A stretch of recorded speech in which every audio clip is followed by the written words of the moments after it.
Salut à tous les amis, bienvenue pour ce chapitre de One Piece, le 1075. Ça commence à faire mon pêche, mine de rien. Donc il se nomme Death Game à l'étage du laboratoire. Donc est-ce que c'est un bon nom approprié pour le chapitre? Oui et non en vrai. Donc on a toujours la petite histoire du Jarma Double Six, c'est le 31e épisode. On voit le docteur Vegapunk qui est convoqué par les 5 doyens du coup. Donc voilà, on montre bien que Dr Vegapunk est vraiment un personnage clé qui est lié à beaucoup de choses dans le monde. Donc retour sur Egghead, Nami est attiré par argent dans le laboratoire, là, pendant qu'un satellite de Vegapunk dit on n'a pas que ça à foutre et tout. Enfin les Mugiwara vous connaissez, hein, en mode on s'en bat les couilles. Voilà, Chopper qui est fasciné que le docteur Vegapunk réussit à créer des organes artificiels. Ce qui arrive dans notre monde à nous, c'est pas toujours... certains sont possibles, d'autres c'est pas encore trop ça, mais c'est un sujet d'actualité en tout cas. Sanji qui est à fond sur Stussy, et ça me fait trop marrer avec, enfin, le clone de Stussy du coup. Voilà, en gros tous les Mugiwara font leur petite vie tranquille, ils doutent pas vraiment de l'incident qui se passe en ce moment, j'ai l'impression.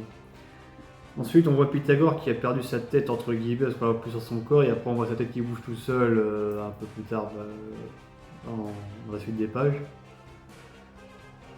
Puis on a, comment il s'appelle déjà, Shaka là, qui tout le long dit il y a un traître qui s'est infiltré et tout, il a une apparence humaine, on sait pas qui c'est, etc.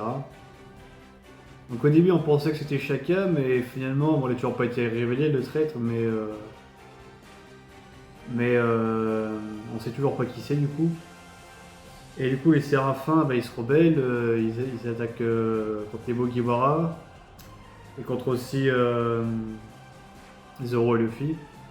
Qui essaie d'ailleurs de protéger, enfin ça m'a choqué, t'as Zoro, il essaie de dire ça serait dommage que les deux types meurent derrière nous, encore une Keiko et Luffy. Il dit viens, aide-moi Luffy, on va se les faire machin.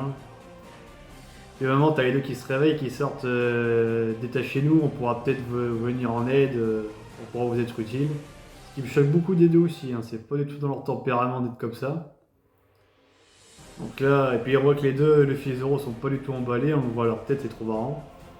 Bon, du coup, est-ce qu'ils vont vraiment faire une alliance pour buter les Séraphins? Et s'ils arrivent à les buter, est-ce qu'on va enfin voir le traître qui se cache? Du coup, on voit que c'est un humain, donc on sait pas du tout qui ça va être. Est-ce qu'à tout hasard, ça serait pas justement l'un des 5 voyants qui vient juste d'arriver sur Egghead ou je sais pas? Mais bref, on verra. Bon, pour moi, c'est un petit chapitre, il n'y a pas grand chose à dire de plus dessus, donc je vous laisse les amis pour une prochaine vidéo. Ciao!